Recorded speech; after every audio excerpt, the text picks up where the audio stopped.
도널드 트럼프 미국 대통령이 부과하기로 한 국가별 상호관세가 미국 현지 시간 9일 발효된 가운데 중국이 보복 조치로 히토류에 대한 수출 통제에 나섰는데요.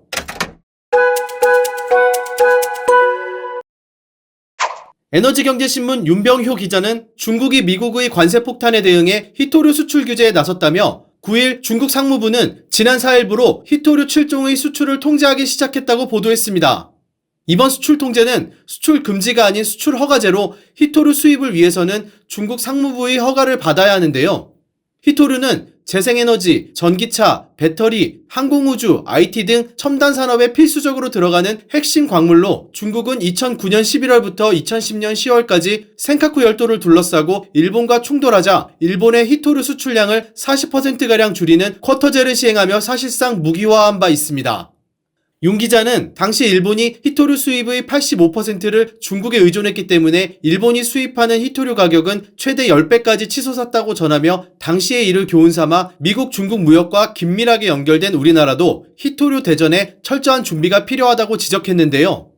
중국 정부가 꺼내든 히토류 수출 규제는 미국이 중국산 수입 품목에 대해 54%의 관세를 부과하는 것에 대응한 조치로 히토류 수출 규제뿐 아니라 미국산 수입 품목 전체에 34%의 추가 관세를 부과하고 미 군수업체 16개사에 이중용도 물품 수출 금지를 실시하겠다고도 밝혔습니다.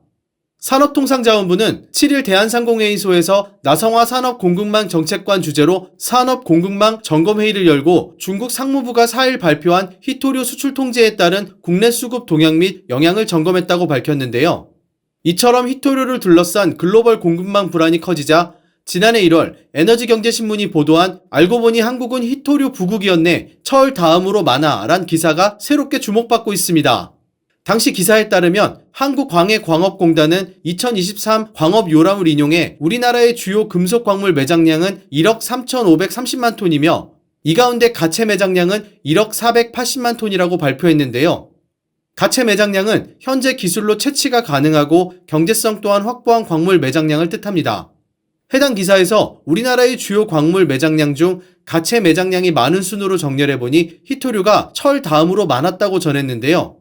철 4,335만 톤, 히토류 2,018만 톤, 텅스텐 1,190만 톤, 연아연 1,123만 톤 순이었습니다. 하지만 광산이 모두 폐광돼 국내 생산은 전혀 없는데요. 필요 물량은 모두 수입에 의존하고 있는 것으로 나타났습니다. 산업통상자원부에 따르면 현재 우리나라는 전기차용 연구자석 첨가제로 주로 사용되는 디스프로슘과 형광체, 합금 첨가제 등에 사용되는 이트륨 등은 6개월분 이상의 공공 비축량을 보유하고 있으며 화학 촉매제로 사용되는 루테튬은 국내 석유화학업체가 팔라듐 기반 촉매를 주로 사용해 영향이 제한적이라고 밝혔는데요.